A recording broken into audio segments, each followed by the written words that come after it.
The PS5 handheld just leaked. Sony's new DualSense idea is a little weird. God of War Ragnarok just got the update you've been waiting for. How's it going, everyone? Welcome to PSReady. The first thing I want to tell you about before we get into those news stories is that the price is falling on the Samsung 980 Pro. Right now, you can get a 1TB version for $80, which is really cheap, but you can get a 2TB version for $150, which is, I think, the lowest I've seen it go. I think you could get it a little bit cheaper if you had a first responder discount, but I'm pretty sure at that point it only dropped to $145. So if you've been holding out, now is the time to get this SSD. I talk about this drive all the time on the channel, so I'm not going to get too far into it. If you have a gaming PC, this would be a great drive for that too if you upgrade down the line or you decide you're not using all the storage space in your PS5. But 2TB for me, I have not been able to fill it up playing a ton of games on my PS5 and recording pretty much every game I play. So this one gets a stamp of approval from me, especially at $150. Next up, let's talk about God of War Ragnarok and this new patch that the game got, because honestly, I don't want to give them any ideas over at Sony. They could have sold this as DLC because you are getting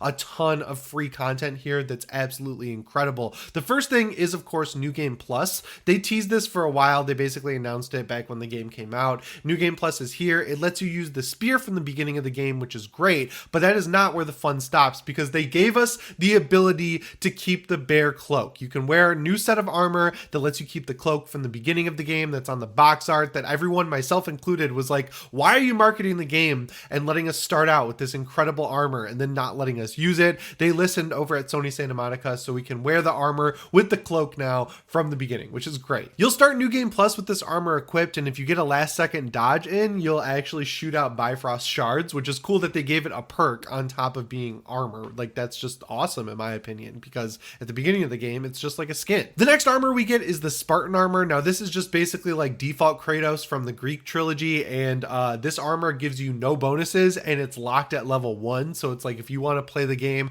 as hard as possible, you could set it to the max difficulty and wear this armor throughout the entire game, which would make you a true Spartan. They also brought over the Ares armor from the New Game Plus mode in God of War 2018. I think people really like this one. It's not for me. I don't like the neck on a lot of these armor sets. It looks a little too open to me. I don't know. I could be crazy. Let me know in the comments. But and the perk that comes along with it is it drops a health stone on hit sometimes, and you get a stat bonus if you smash that health stone. So that one's actually pretty useful. Stat wise, I would just kind of transmog it because I don't really like how it looks. If you beat the Valkyrie Queen and do a Remnant of Asgard in New Game Plus, you can get the Zeus armor, which basically makes you super strong but turns you into a glass cannon because it lowers your health. Oh, it doesn't lower your health. It just like increases the incoming damage. It looks cool. Same problem with the Ares armor though. The neck looks kind of weird to me. I think it might be worth unlocking though in a New Game Plus run. And finally, you can get a new shield, which is called the Spartan Aspis, and it looks awesome. I want to go get that right away. Thankfully, you can just buy this one for hack silver.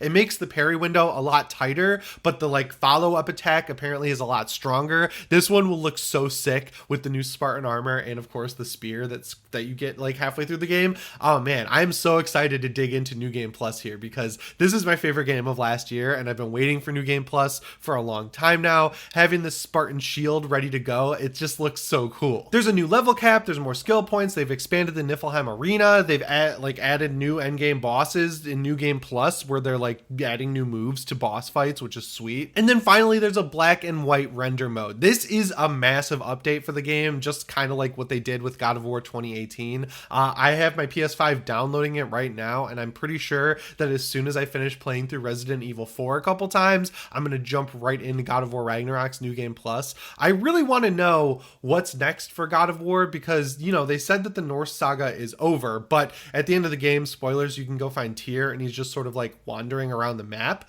And the voice actor for Tyr said we haven't seen the last of him. And some people are thinking that maybe he was teasing he's going to be in the God of War show that's being made, but I personally think they'll probably do something like Miles Morales, where it's like a standalone game featuring Atreus and Tyr in some fashion, because I don't know, they just leave so much stuff open at the end of the game that I don't see how they could really be done with the Norse saga unless they do some sort of interstitial game, you know what I'm saying? Like there's just so many open plot threads before they move on to the next mythology that they're going to tackle. I think they need to wind those up in the Norse saga, and doing that in a standalone game like Miles Morales, but make it about Atreus, that seems like a really cool way to go with God of War Ragnarok. I just personally can't believe where this series ended up after Ascension. Like I remember I was in college when Ascension came out. It was getting getting pretty negative reviews, and people were like, I'm not really going to pick that up even for PS3. And it seemed like people were kind of over God of War. So to have it turn around in just a few short years and become God of War 2018 and now Ragnarok, it's awesome. I don't think they need to reinvent the wheel for the next game like they did with God of War 2018. I think they have a great platform to build off of with this. And obviously, just judging by how well God of War Ragnarok has sold, people will show up day one for whatever Santa Monica does. There are rumors that they're working on another game as well that's different. It's in a different, it's like a new IP, I guess, or something like that. I'm excited for that, but me personally, I'm not one of these people who wants to see them move on from God of War. I think there's definitely more stuff they could do with this series going forward. But let me know what you think down in the comments below, and let me know if you're going to try out New Game Plus. I wonder if you can change the difficulty. I think with all of my gear, taking that into the next playthrough, I could probably get through a much harder difficulty than I did the first time around. But I don't know. I'll try it out and see. Next up, we got to talk about the new patent Sony filed for a DualSense feature that could be coming down the line. So right now we have adaptive triggers, we have haptic feedback, we have the light around the touchpad on the controller, we have the touchpad itself. It's a pretty damn good controller, especially if you have the DualSense Edge. It's basically like the perfect PlayStation controller. But Sony is not content leaving well enough alone, because it looks like they want to add temperature features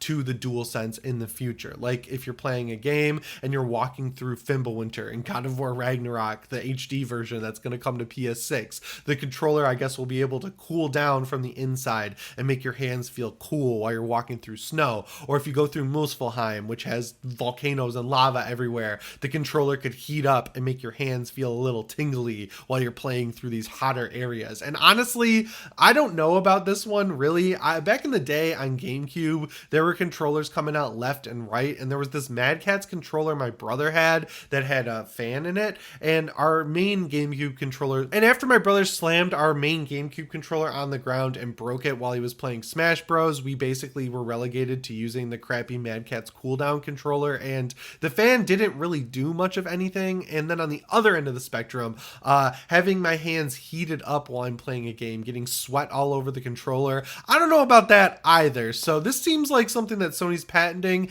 just so they have it under their wing, just in case they want to make a controller like this. I feel like once this actually gets into physical production, when they're making prototypes, they'll realize pretty quickly that this really might be jumping the shark with making an immersive controller. You know what I'm saying? We already have the speaker in it, we already have the adaptive triggers, we already have the touchpad that you don't really use in any game, we already have the haptic feedback. I think this is the perfected controller, and all they can really do going forward, honestly, to make it better would be increase the battery life by at least 3 times. I think I would take a bigger controller, or a controller without a light functionality at all, if it meant having more battery life, because man, having the DualSense Edge, the battery life is so much worse than the regular DualSense. And even if it wasn't, the regular DualSense is already way too short. So yeah, I basically leave my DualSense Edge plugged in on the table over there all the time, so it's always charged when I want to use it. And this is one of the only controllers I've ever had that will die in a single play session, and it's not like I'm sitting there for 9 or 10 hours or anything like that. It just dies after playing a few hours of Destiny,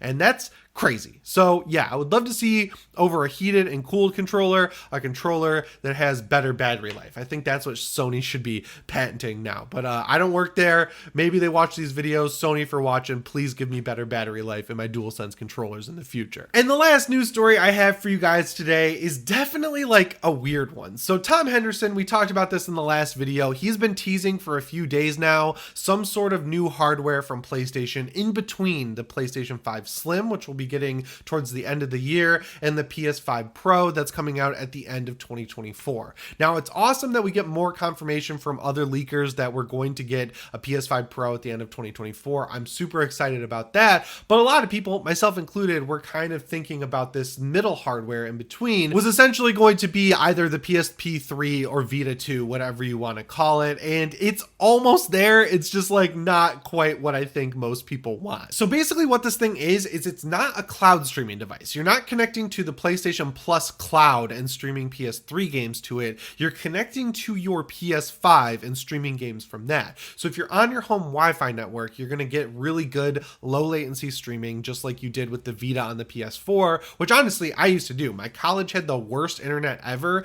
but when I was the editor-in-chief of the newspaper at the school, I basically had to sit there all night and wait for everyone to finish setting up their articles and everything, and then I would read through them. But in the meantime, I would bring my PS4, boot up Destiny, and play it on my Vita while I was waiting for everyone to finish their work. And even on my school's crappy internet, it worked totally fine. And technology's gotten a lot better. I see people who stream games from their PS5 to their Steam Deck, and it works totally fine. We of course have the backbone, which connects to your phone. You can do the same thing. You can stream directly from your PS5 to your phone, and that works pretty well too. So Sony's basically splitting out all the middlemen here and cutting the DualSense controller in half and putting a screen in the middle of it. So unfortunately, this thing is not going to be able to natively play games. It's only going to be able to stream games from your PlayStation 5. It's going to be called the Q-Link, and I think it's going to have the same problem as the Logitech G Cloud, where like the price of the components means that if Sony wants to get this thing into people's hands and make a profit like they do with the PS5 and the PSVR 2, they're going to have to like